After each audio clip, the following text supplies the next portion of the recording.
오늘은 이제 로마서 강의의 마지막 부분입니다. 우리가 지난 2달 동안에 걸쳐서 로마서를 묵상을 했는데요. 로마서를 이제 한마디로 말하면 뭘까? 이렇게 말할 수 있을 것 같습니다. 복음으로 살아나고, 복음으로 살아내고, 복음으로 살려내라 라고 하는 말이죠. 즉 1장 7절에서 오직 의인은 믿음으로 말미암아 살리라 라고 하셨던 것처럼 우리가 율법이 아닌 믿음으로 사는 거다, 살아난다 라고 하는 복음의 말씀을 주시고, 계속 말씀하신 다음에 이제 12장 지난주에 묵상했던 것처럼 이제 이 세대를 본받지 말고 아버지 하나님의 선하시고 기뻐하시고 온전하신 뜻대로 살아내는 삶을 살아라 라고 그렇게 얘기했고요. 이번 주간 우리가 큐티하면서 아셨겠지만 이제 그를 통하여서 14장, 15장, 이제 16장까지 보면은 어떤 말씀이냐면 바로 하나님의 복음의 제사장의 직분으로서 아직 복음을 모르는 이들에게 복음을 전하는 그런 살려낼 수 있는 사명의 삶을 살아내라 라고 또 그렇게 말하고 있죠. 그러니까 로마서는 한마디로 말하면 살아나고 살아내고 살려내는 삶이다. 이거는 로마서만 말하는 것이 아니라 사실 성경 전체가 그렇게 말하고 있고, 그래서 또 우리 초대교회가 붙들고 있는 비전이기도 합니다. 근데 이것을 우리가 보면서 기억할 점은 뭐냐면, 우리가 궁극적으로 살아가는 삶의 목적은 결국 뭐냐? 그것은 바로 살려내는 삶이다. 안 넘어가네요. 라고 하는 것을 우리가 볼 수 있게 하는 것이죠. 네. 그래서 살려내는 삶이라는 것이죠. 로마서의 마지막 부분도 살려내는 삶을 지향하는 것처럼 우리들도 끊임없이 살아나서 우리가 살아내서 결국은 뭐예요? 누군가를 향하여서 살려내는 삶을 살고자 한다라고 하는 것이죠. 그런데 우리가 그렇게 살지 못할 때가 많습니다. 주어진 삶에 바삐 살다 보면은 그저 나의 삶에 아등바등할 때가 많은 것이죠. 특히 지금 코로나로 말미암아 경제가 힘들어지고 여러 가지 많은 어려움 속에서 그래서 내 삶도 감당하기 힘들 뿐만 아니라 또 교회가 욕을 먹고 있는 상황이기 때문에 이제 전도는 틀렸다. 그리고 내 신앙 지키는 것도 버겁다라고 그렇게 여겨질 수 있을 것입니다. 지금 남 살릴 때가 아니라 지금 일단 내가 살아야 할 때다라고 그렇게 말할 수도 있습니다. 사실 정말 그렇기도 합니다. 요즘 여러분들 생각할 때마다 참 안타깝고 죄송한 마음입니다. 교회가 여러분들에게 삶의 위로가 되어야 되고 또 힘이 되어야 되는데 짐이 되는 것 같아서 송구한 마음입니다. 정말 그럼에도 불구하고 지금 이렇게 주일이라도 이렇게 영상이라도 정말 예배 드린다고 작은 핸드폰 앞에서 이렇게 예배 드리고 있는 여러분들을 생각하면 정말 안타깝고 눈물이 납니다. 그럼에도 불구하고 여러분들에게 권고하게 되는 것은 우리는요, 나 혼자 잘 사자고 그렇게 예수 믿는 사람이 아니라는 사실이죠. 우리는 남 살리지 않은 삶을 가지고 있는 사람들 아닙니까? 그러니 지금 힘든 상황이지만 힘들수록 내가 왜 예수 믿지? 라고 하는 질문을 다시 되새겨보면서 주님께서 우리에게 부탁하신 삶, 복음으로 남 살리는 삶을 감당하고 그렇게 포기하지 않은 저와 여러분들이 될 수 있기를 간절히 축원합니다. 오늘은 우리가 로마서 마지막 장 16장을 묵상하고 있습니다. 16장은 로마서의 인사말이고, 그래서 인사말인데 다른 서신들에 비하여서 비교할 수 없을 정도로 아주 깁니다. 그리고 그 내용은 다름이 아니라 약 26명의 사람들에 대한 내용이죠. 마치 영화가 끝나면 마지막 장면에 엔딩 크레딧이 막 올라가면 사람들이 막 열거되는 것처럼 그렇게 열거되어 있는 내용입니다. 근데 생각을 해봅시다. 하나님이 왜 로마서 그 참 귀한 중대한 복음의 말씀을 전해놓고 왜 마지막은 사람들의 이름을 그렇게 열거하면서 마감하게 하셨을까? 한번 우리가 고민할 필요가 있게 되는 것이죠. 근데 묵상해보면은 참 이것이 우리에게 참 중요한 말씀이, 중요한 메시지를 준다는 것을 깨닫게 됩니다. 하나님은 결국 우리에게 무엇을 원하시는가? 그것은 바로 사람을 원하신다는 것이죠. 복음을 아는 것도 중요하지만 주님은 복음의 실천을 원하시는데 그 복음의 실천을 통하여서 얻을 수 있는 열매가 뭐죠? 그것은 결국 우리의 삶의 내용도 바뀌는 거겠지만 결국 뭡니까? 우리를 통하여서 변화되는 사람이라는 것이죠. 우리 하나님께서 하나님 나라의 마지막 날에 우리가 심판대에 설 때에 하나님께서 우리에게 무엇을 기대할 수 있을까요? 그것은 내가 얼마나 성경을 읽었느냐, 기도를 얼마나 했느냐, 헌금을 얼마나 많이 드렸느냐, 이런 게 아닐 것입니다. 그보다는 하나님께서 물으실 것은 너를 통하여서 하나님을 믿게 된 사람이 누구냐? 라고 그렇게 물으실 것입니다. 저와 여러분은 과연 하나님의 질문 앞에 어떻게 대답할 수 있을지 자문해 봐야 하겠습니다. 오늘 본문에 26명의 사람들이 있지만 제일 먼저 나오는 사람이 베베라고 하는 인물인데, 이 베베라는 인물만 묵상해 보도록 하고자 합니다. 물론 모든 사람들이 참 다 귀하지만 베베가 상징성이 있기 때문입니다. 베베는 한마디로 말하면 복음으로 살아내었고 또 복음으로 살려내는 삶을 실천한 사람입니다. 저는 이 본문의 베베를 묵상을 하면서 두 가지 차원에서 묵상하게 됩니다. 먼저는 내가 베베와 같은 사람이 되자라고 하는 것이고, 두 번째는 우리 초대교회가 베베와 같은 사람을 세울 수 있는 교회가 되자라고 묵상하게 됩니다. 여러분도 이 말씀을 들으면서 이 두 가지 차원에서 우리가 묵상할 수 있을 때, 특별히 저는 두 번째, 우리 초대교회가 베베와 같은 사람을 세울 수 있는 교회가 되도록 그렇게 소망하면서 이 말씀을 전하고자 합니다. 자, 그렇다면 베베와 같은 사람을 세울 수 있는 교회는 어떤 교회일까요? 그것은 먼저는 바로 연약한 자를 품어서 하나 되는 교회가 되어야 된다라고 하는 것입니다. 베베는 로마서 이 편지를 지금 베베는 뭐 하고 있냐면 로마서 편지를 로마 교회에게 지금 전하고 있는 인물입니다. 역사적으로 보면은 정말 위대한 일이지만 당시 상황으로 보면은 쉬운 일이 아닌 것이지요. 교회가 핍박되는 상황에서 특별히 또 바울은 로마 교회에 뭐 인면식도 없는 사람이고 관계도 없고 또 못하기 위해서 이 편지를 전하느냐, 결국은 뭐냐면 후원해달라는 것입니다. 선교하는데 후원해달라는 것이죠. 좀 부담스러운 일 아니겠습니까? 그런 부담스러운 일들을 많은 교회들도 있고 지금 뭐 있는데도 불구하고 겐그레아라고 하는 잘 알려지지도 않은 작은 교회 한 여집사에게 맡겼다라고 하는 것이 대단히 파격적입니다. 그런데 아주 중요한 의미가 있죠. 오늘 본문의 1절 보면은 베베를 너희에게 뭘 한다고 말했냐면 추천한다라고 그렇게 띄워주시겠어요? 얘기하고 있습니다. 추천한다라고 하는 말은 이제 우리가 잘 아는 것처럼 뭔가 이렇게 강력하게 보장한다라고 하는 의미거든요. 제가 예전에 청년 사역을 할 때에 어떤 회사의 사장님한테 전화를 받은 적이 있어요. 이제 자기 회사에 중대한 일을 좀 해야 되는데 믿을 만한 사람이 좀 필요하다고. 그래서 교회 성도들, 청년들 중에 그런 사람, 믿을 만한 사람이 있으면 좀 추천 좀 해달라고 그렇게 얘기하는 거예요. 제가 그 전화를 받고 얼마나 부담도 되고 고심했는지 모릅니다. 그만큼 추천한다라고 하는 것은 정말 쉬운 일이 아니거든요. 그런데 지금 바울이 그런 로마 교회를 향하여서 추천한다라고 하는 것은 그냥 로마 편지만 번져주고 온 것이 아니라는 것입니다. 그 로마 교회에 정말 믿을 만한 사람으로, 믿을 만한 일꾼으로 이렇게 내가 보장한다라고 하는 의미거든요. 그런데 이렇게 할 수 있었던 귀중한 어떤 의미를 보면은 그 중에는 하나, 이 말씀 중에 뭐라고 얘기했습니까? 베베를 향하여서 우리 자매라고 그렇게 얘기하고 있는 모습을 우리가 눈여겨볼 필요가 있는 것이죠. 우리 자매. 전 이 말씀이 너무 좋습니다. 이 말이 너무 좋은 거예요. 피상적인 관계가 아니라는 것이죠. 자매입니다. 그것도 우리 자매입니다. 한 식구이고 한 가족이라는 것이죠. 너무 참 가까운 사람이라는 것입니다. 근데 이것이 쉽지 않은 거예요.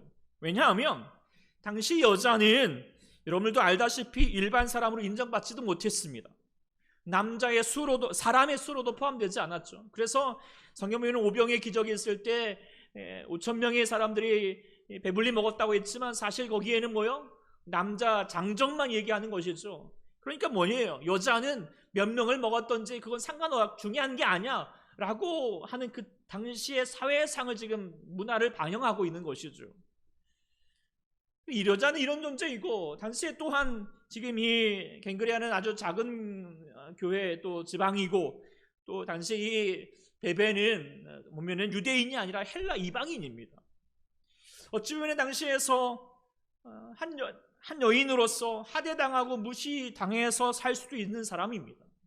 그럼에도 불구하고 이 한 여인을 향하여서 바울은, 그리고 로마 교회는 그들을 향하여서 우리 자매라고 그렇게 말해주고 있었고, 또한 추천해주고 있었고, 또한 2절에 말하기를 뭐라고 말합니까? 너희는 주 안에서 성도들이 합당한 예절로 그 베베를 영접해주고 무엇이든지 그에게 소용되는 말을 좀 도와주어라까지 그렇게 얘기해주고 있어요. 너무 귀중한 존재로서 지금 여겨주고 있는 거예요. 그러니까 이런 말씀을 듣고 이런 대접을 받고 나니까 어떻게, 야, 내가 나라는 존재가 그런 존재가 아니야, 그냥 그러 왔다가 하는 존재가 아니구나, 정말 귀한 존재구나 라고 하는 것을 그렇게 정말 사람들을 통하여서, 바울을 통하여서, 또 로마 교회를 통하여서 정말 깨닫게 되는 거죠. 그러니까 자신의 심령이 살게 되는 것입니다. 그리고 이제는 내가 나를 위해서만 사는 것이 아니라 주님께서 나를 사랑하시고 교인들을 사랑하는 것처럼 내가 누군가를 또 살려내는 삶을 살아야겠다, 일꾼이 되어야겠다라고 그렇게 헌신하게 되었던 아주 중요한 이유가 되는 것이 바로 우리 자매라고 하는 아주 귀한 말 가운데 있다라고 하는 것을 깨닫게 됩니다.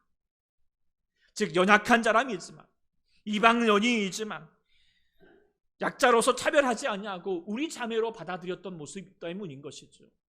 이런 모습들이 베베에게만 있는 것이 아닙니다.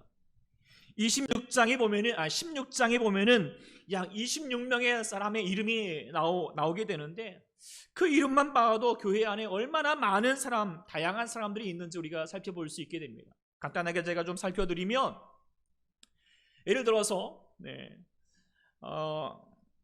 7절에 안드로니고, 아벨레, 아리스토블로, 아순그리도라고 하는 사람은 헬라식 이름을 가지고 있는 사람들입니다. 그리고 또 아굴라, 암블리아라고 하는 사람은 라틴계 이름이고요. 그리고 마리아, 헤르디본이라고 하는 사람은 헤브리식 이름입니다. 그러니까 지금 뭐예요? 헬라 사람, 라틴 사람, 히브리 사람이 다 모여 있고요. 또 게다가 브리스가, 마리아, 유니아, 두르베나, 두르베사, 버시, 율리아라고 하는 사람은 어떤 사람들일 것 같아요? 바로 여인들입니다. 수많은 사람들이 여인으로 등장하고 있어요. 정말 다양한 사람들이고, 또 어떻게 해요? 사람들을 또 외면받을 수도 있는 사람임에 불구하고 지금 이 로마 교회와 또 사도 바울은 뭐예요? 믿음 안에서 하나라는 거예요. 다 우리 자매고요, 우리 형제다라고 그렇게 환영해주고 같이 품어주고 있다라고 하는 것입니다. 우리가 아는 것처럼 고대 당시에서는 얼마나 차별과 차등이 심했는지 여러분들 충분히 아시지 않습니까? 우리나라에도 남녀 7세 부동석이라고 하고, 또 천민은 뭐예요? 개돼지 취급을 받았던 것이 당연스럽게 여겨졌던 시대 아닙니까? 그런데도 복음이 전파되니까 어떻게 되었습니까? 교회에 정말 남자 여자 따로 할 것 없었고, 신분도 차별도 없이 그 양반과 천민이 어울려서 하나님께 예배하였던 놀라운 일이 벌어졌던 것을 우리가 잘 알고 있지 않습니까? 이것이 복음의 능력입니다. 복음은 무엇보다도 우리를 하나 되게 한다라고 하는 것이죠. 복음이 들어간 곳에는 어떤 모자란 사람이 없습니다. 중요하지 않은 사람 없습니다. 있으나 마나하는 사람이 없는 것이죠. 누구나 다 소중한 사람입니다. 누구나 다 존귀한 사람입니다. 아니, 복음은요, 차라리 더 연약한 사람, 더 부족한 사람, 더 가난한 사람이 더 존귀하게 여길 수 있는 것이 바로 복음이라는 것입니다. 로마서도 이를 잘 보여주고 있죠. 12장에서부터 15장까지 복음으로 살아낼 사람을 얘기하고 있는데, 우리가 거기서 계속 강조하고 있는 것이 무엇입니까? 아마 이제 새벽 기도회나 큐티를 통하여서, 큐티를 하신 분들은 아시겠지만 거기 내용을 한마디로 말하면 하나 되라는 것이죠. 하나 되라는 거예요. 어떻게 하나 되는 것이냐? 14장 15장 특별히 더 말합니다. 믿음이 성숙한 사람이 연약한 자들을 좀 더 받아라, 품어주어라, 이렇게 얘기하고 있는 것이죠. 그래서 연약한 사람을 품어서 하나 되기를 원한다라고 하는 것을 성경은 계속해서 강조하고 있습니다. 그런데 우리는 서로 다른 이유로 하나 되지 못합니다. 부부간에 왜 갈등이 일어납니까? 결혼 전에만 해도 나는 당신 없으면 못 살아 그랬지만, 이제는 결혼 후에는 뭐예요? 내가 당신 때문에 못 살아, 이렇게 얘기하며. 이런 이유가 뭘까요? 이렇게 되는 것은 대부분이 서로의 다름을 다름으로 인정하지 못하고 틀렸다라고 생각하기 때문이겠죠. 잘 아는 책처럼 우리 화성에서 온 남자, 금성에서 온 여자라고 하는 것처럼 남성과 여성은 전혀 다릅니다. 예를 들어서 남자는 스트레스를 받으면 어떻게 해요? 일단 자기의 동굴로 들어가서 해결하려고 합니다. 그런데 여자는 어떻게 합니까?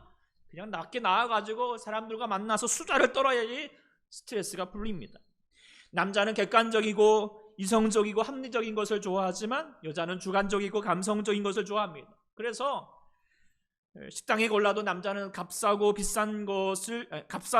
양 많은 곳을 고르지만 여자는 분위기 좋은 곳을 선택한다라고 보통은 그렇지만 뭐 다 그런 건 아니겠지만 어쨌든 그렇습니다. 남자는 뉴스를 보고 비판하기를 좋아하고 여자는 드라마를 보고 눈물 흘리기를 좋아하죠. 남자는 신뢰를 요구하고 여자는 관심을 요구합니다. 하여튼 이 밖에도 하여튼 달라도 너무 다른 것이죠. 그런데 그 다름을 서로 틀렸다고 하는 순간 갈등이 일어나게 됩니다. 그러나 하나님은 이 다름 속에서 서로 조화되고 하나 되기를 원하십니다. 그것은 자기의 것을 주장하지 아니하고 그 사람의 연약함을 포용할 수 있으며 나도 그와 같은 삶을 살 수 있다라고 하는 그런 노력을 가지는, 그래서 모든 것을 할 수 있는 믿음이 될 때 주님 안에서 하나가 되는 줄 믿습니다. 지금 남들 가정뿐만 아니라 지금 한국 사회의 가장 큰 갈등이 무엇입니까? 그것은 바로 좌우 진영 간의 갈등일 것입니다. 특히 일부 교회가 극단적인 우파의 진영에 서 있는 모습들이 있습니다. 그런데 우리가 정말 이 모습은 하나님께서 원하시는 모습도 아니고 성숙한 믿음이 아니라는 것을 깨닫게 됩니다. 하나님은 어떻게 하기를 원하실까요? 예를 들어서 2010년에 미국의 오바마 대통령이 이라크에 전에서 종전 연설을 할 때 전쟁에 찬성한 사람과 반대한 사람이 양측에 갈렸습니다. 근데 그들을 향하여서 뭐라고 얘기를 했냐면 이라크 전을 찬성하였던 사람도 애국자고 이라크 전을 반대한 애국자라고 그렇게 지칭해 주었습니다. 참 지혜로운 대통령이라고 생각하게 됩니다. 이것이 성숙한 그리스도인의 모습의 한 모습이 아닐까 생각하게 됩니다. 우리들도 좌측에 있는 사람들일 수 있고 우측에 있는 사람들일 수 있습니다. 그러나 우리는 다 함께 서야 합니다. 우리가 신문을 보더라도 조중동 신문도 보고, 그러나 또 뭐예요? 한겨레 또 뭐 경향신문도 봐야 하는 것이죠. 들어오면은 보수주의자들의 말도 일리가 있고 진보주의자들의 말도 일리가 있습니다. 분명히 다 그럴 만한 이유가 있는 것이죠. 그러니 교회는 다 들어줘야 됩니다. 그리고 또 그들에 대해서 다 말을 해줘야 되고 대변해줘야 된다라고 하는 것이 더 성숙한 교회의 모습이다라고 하는 것을 생각하게 됩니다. 교회 신앙도 마찬가지겠죠. 저도 참 감사한 것은 저도 참 다양한 신앙의 형태를 경험하였죠. 어릴 적부터 이렇게 순복음 신앙으로서 자랐다가 또 유학 가서는 아주 극보수적인 신앙에 있었다가 또 장로교 신학 들어가서 다양한 학문을 경험하게 되었고 또 교회 사역을 하면서도 정말 여러 사이즈 또 여러 동네 또 뭐 강남도 갔다가 뭐 강북도 갔다가 또 아니면 뭐 수원의 아주 시골 같은 뭐 교회도 사역해 봤다가 그러면서 제가 깨닫게 되는 건 뭐였냐면 하나님은 다양함 속에서 우리가 더 깊이 만날 수 있다라고 하는 사실들을 깨닫게 됩니다.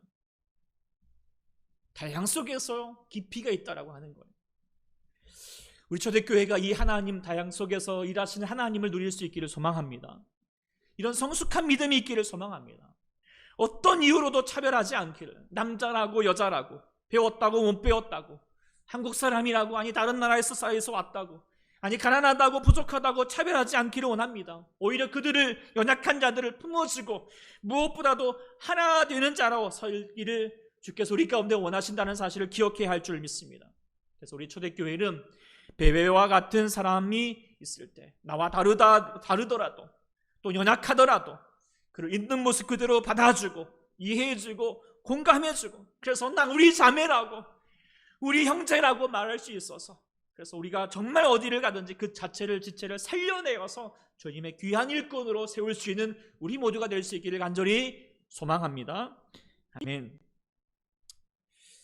두 번째로 우리가 다시 한번 우리가 베베로 이렇게 교회를 또 세울 수 있는 교회는 바로 일꾼으로 세워지는 교회가 되어야 된다라고 하는 것을 깨닫게 됩니다. 일꾼으로 세워지는 교회가 된다는 것이죠. 교회 안에는 세 종류의 사람이 있다라고 말할 수 있습니다. 구경꾼이 있고 말꾼이 있고 일꾼이 있습니다. 구경꾼은 언제나 방관자적인 예배 방관자적인 자세로서 예배에 참석만 하고 그냥 썰물처럼 빠져나가는 사람들입니다. 교회 일에는 전혀 관심이 없는 사람들이죠. 그러나 또 말꾼은 어떤 사람입니까? 입만 가지고 일하죠. 손과 발을 움직이지 않습니다. 여러 가지 말하는 것은 참 좋아하지만 전혀 실천은 되지 않습니다. 그러나 일꾼은 해야 할 일을 스스로 찾아가면서 묵묵히 일하는 사람입니다. 여러분들은 어떤 사람입니까? 오늘 본문의 베베는 일꾼이라고 그렇게 얘기해주고 있습니다. 원어로 일꾼이라고 하는 것이 디아코노스라고 하는 단어인데, 이 디아코노스라는 단어는 집사라는 말로 이렇게 번역될 수도 있습니다. 즉 보면은 베베는 갱그레아 교회의 여자 집사라고 우리가 볼 수 있는 것이죠. 당시 갱그레아는 어떤 지방이냐면, 어떤 곳이냐면 지금 이 바로 고린도 옆에 있는 작은 항구입니다. 다른 복음서에서도 등장하지 않을 만큼 작은 항구이고, 그 갱그레아 교회도 작은 교회인 것이죠. 그럼에도 불구하고 사도 바울 이 로마 서신을 충분히 좀 큰 교회, 특별히 바로 옆에 있는 고린도 교회에게 성도들에게 맡겨줄 수 있었음에도 불구하고 왜 갱그리아에 있는 이 작은 교회 여자 집사에게 맡겼을까 생각하게 되는데, 이걸 보면서 정말 중요한 하나님 나라의 법칙을 생각하게 됩니다. 그것은 하나님은 늘 작은 일에 충성한 사람을 사용하신다라고 하는 것이죠. 두 렙돈을 바친 이 과부의 헌금을 하나님은 크게 보셨고요. 하나님은 늘 겨자씨만한 믿음을 통하여서 산을 옮기신다라고 말씀하셨습니다. 어린아이의 손에 들려져 있었던 물고기 2마리와 떡 5개로 수많은 사람들을 먹이는 일들을 행하셨고요. 돌아보면은 그의 제자들도 다 작은 사람들입니다. 그리고 베베도 그렇게 작은 사람으로서, 작은 교회에서 작은 사람으로서 일하고 있었다라고 하는 것입니다. 그러나 충성되게 일하였죠. 우리 초대교회도 마찬가지인 것 같습니다. 갱그레와 교회와 같은가 아닐까 생각하게 됩니다. 작은 교회이죠. 연약한 교회이죠. 우리 주위에도 고린도 교회처럼 얼마나 시설 좋고 프로그램 잘 갖춰져 있고 많은 이익을 누릴 수 있을 큰 교회들이 얼마나 많지 않습니까? 그럼에도 불구하고 작은 교회에서 충성되게 신앙하시는, 신앙생활 하시는 바로 여러분들이 하나님께서 이 시대에 베베로 사용하실 줄 믿습니다. 그러기 위해서는 우리가 어떻게 되는가? 진짜 일꾼이 되셔야 됩니다. 일꾼, 구경꾼이 아니라 말꾼이 아니라 일꾼이 되어야 된다는 것입니다. 일꾼의 원료는 아까 말했던 것처럼 디아코노스인데, 이 말은 또 다른 말로 종이라는 단어로, 그리고 노예라고 하는 단어로 사용될 수 있다고 합니다. 즉 자신이 종이라는 것입니다. 자신이 낮추고 섬기는 자의 삶을 살겠다라고 하는 자세를 갖추는 사람입니다. 웨이터의 법칙이라고 하는 것을 아십니까? 새벽예배에도 잠깐 말씀드렸지만, 그 레스토랑에서 이제 큰 교례를 하기 위해서 비즈니스인지 미팅을 하는데, 상대방이 서빙하는 웨이터에게 막 무리하게 행동하면 그 사람하고 거래하지 말라는 거예요. 왜냐하면 그 좋은 사람이 아니기 때문에 나중에는 분명히 당신에게도 해를 끼칠 수 있는 사람이라는 것을 말해줄 수 있다는 것입니다. 하나님도 마찬가지인 것 같아요. 하나님 나라의 일꾼으로 채용하기 위해서 웨이터의 법칙 적용하십니다. 네가 평소에 연약한 자에게 어떻게 행하고 있느냐, 무리하게 행하지 않고 겸손한 자를 찾고 계시는 주님이신 줄 믿습니다. 그런데 우리가 하나님 나라는 한층 더 나아갑니다. 하나님 나라는 우리가 웨이터이기도 잘하겠지만 우리가 그보다도 내가 먼저 웨이터가 되어야 됩니다. 섬기는 자로 서 있어야 됩니다. 왜 그렇습니까? 바로 우리 주님께서 그렇게 하셨기 때문이었죠.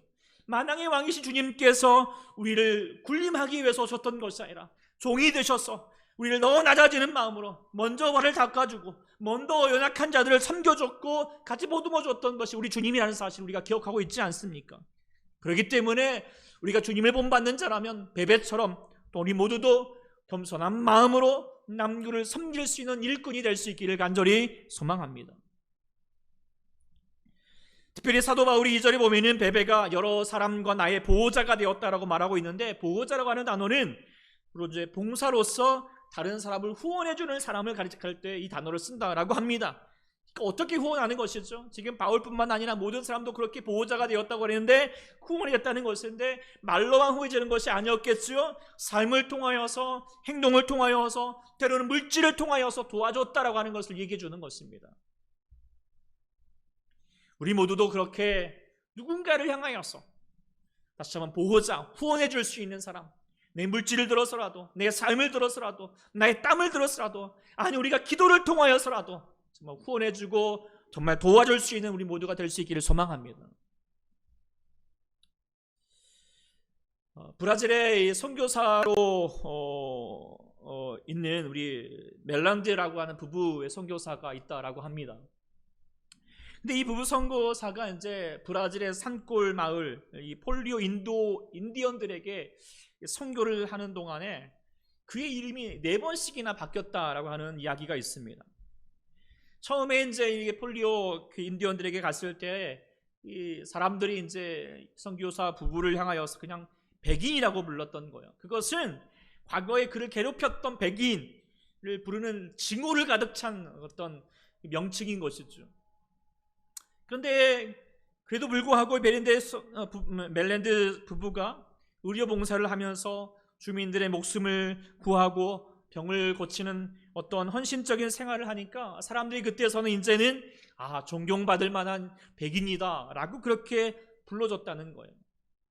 그리고 나서 또한 이제 계속하여서 그들이 이 폴리오 인디언들의 언어를 배우고 그러면 10년 동안 그들의 삶과 함께 어우러지면서 또 그들과 같이 유창한 말들을 같이 나누게 되니까 생활도 그들의 풍습도처럼 같이 사니까 나중에는 그 선교사 부부를 향하여서 뭐라고 얘기를 했냐면 그들은 백인 인디언들이야 라고 그렇게 얘기해 줬대요. 그러다 어느 날에 이제 부상당한 인디언 소년이 이렇게 있는데 그냥 치료만 해준 것이 아니라 그의 발을 씻겨주면서 정말 정성으로 향하는 모습들을 보니까 그걸 구경하던 인디언들이 야, 인디언의 발을 씻겨주는 백인이 있었는가? 이 사람은 정말 하늘이 보내준 사람이다 라고 말하면서 그때부터 선교사 부부를 하나님의 사람이라고 불러줬다라고 합니다. 그리고 정말 그 많은 인디언들이 하나님을 믿는 역사가 나타나게 되었다라고 하는 이야기입니다. 이 이야기를 통하여서 무엇을 얘기하는 것입니까? 그냥 하나님의 사람으로 인정받을 수 있는 것이 아니라는 것입니다. 삶을 통하여서 나타낼 때만이, 일꾼 될 때만이 한 사람들이 변화될 수 있다는 것을 보여주고 있는 것이죠. 지금 한국교회가 사람들에게 지탄을 받고 있습니다. 때로는 증오를 가지고 심지어는 개독교라고 하는 말도 서슴지 않고 요즘 막 얘기하고 있습니다. 우리가 그런 그들을 향하여서 정말 어떻게 그렇게 말할 수 있느냐라고 하면서 또 우리가 또 여러 가지 말로 그런 게 아니다라고 이렇게 설득할다 해도 사실 소용없을 것입니다. 사실 왜냐하면 지금은 교회가 말꾼으로 여겨지고 있기 때문이요. 말만 많은 사람들이라고 그렇게 말만 외치고 있는 교회라고 얘기하는 것을 삶이 알고 있기 때문이죠.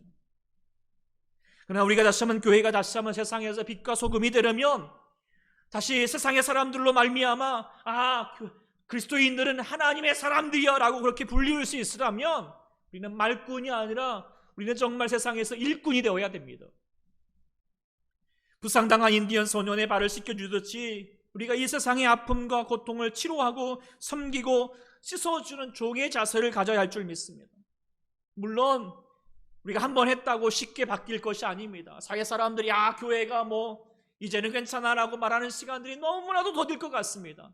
그럼에도 불구하고 우리는 이 메릴랜드 선지자가 정말 수십 년의 시간들을 통하여서 마침내 하나님의 사람이라고 하는 칭찬을 받을 수 있었던 것처럼 우리가 정말 이 사회를 향하여서 이 지역을 향하여서 정말 우리의 일꾼이 되어서 섬기는 삶을 살아간다면 마침내 이 사회로 불며 정말 교회가 빛이요 우리가 소금이며 또 이 삶의 세상 가운데 소망이다라고 하는 것을 마침내 불리게 될 줄 믿습니다.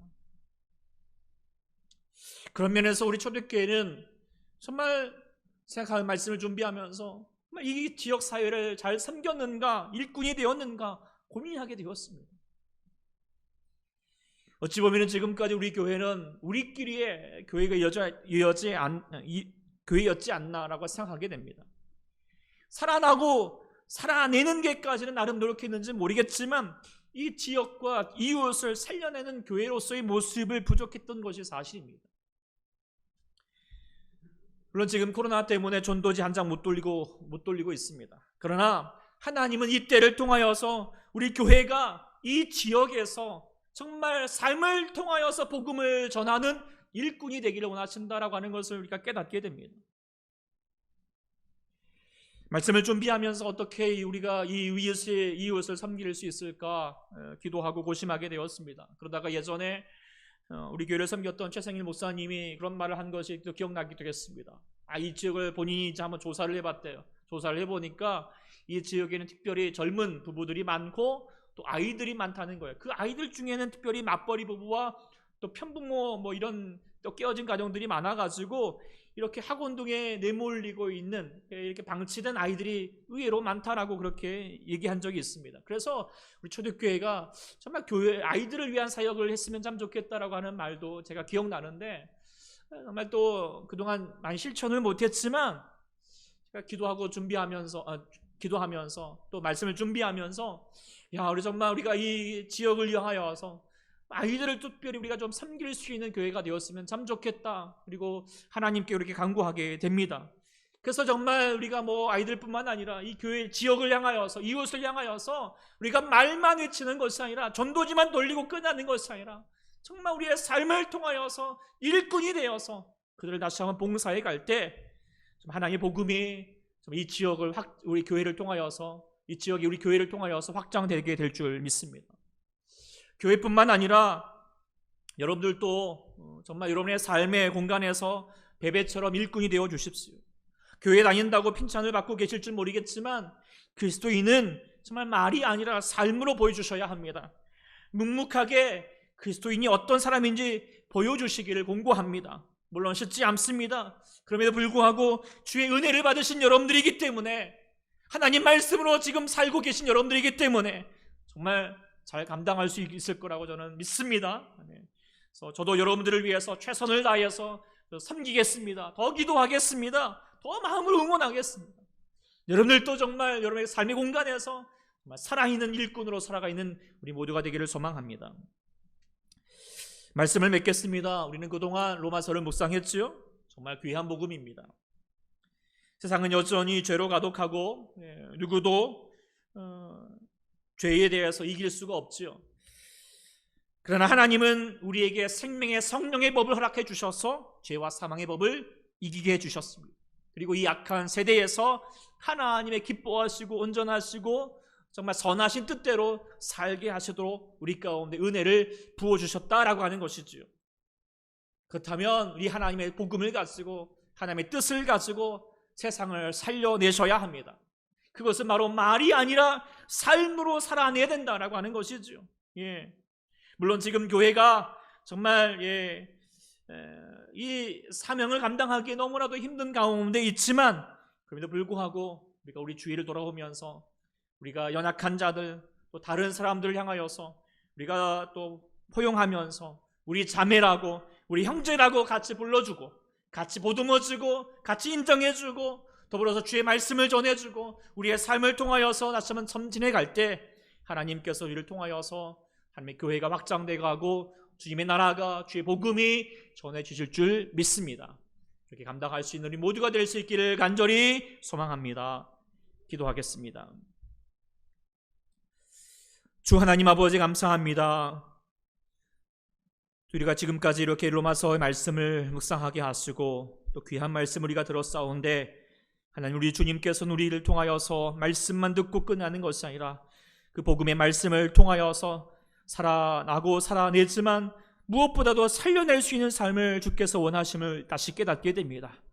하나님 아버지, 나를 통하여서 누군가가 살아나야 될 텐데 하나님 아버지, 우리는 너무 연약하고 부족합니다.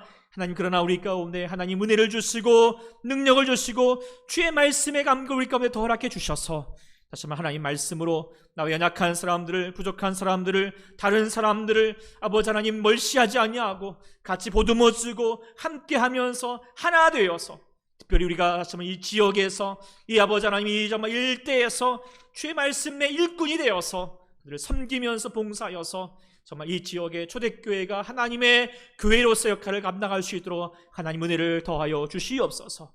특별히 우리 초대교회 모든 성도들 각 가정에서 각 일터에서 모든 곳에서 흩어져 있을 동안에도 하나님의 역군, 하나님의 일꾼이 되게 도와주셔서 주님의 복음에 감당할 수 있는 주의 빛과 소금에 될 수 있도록 붙잡아 주시옵소서. 간구하오며 예수님의 이름으로 간절히 기도하옵나이다. 아멘.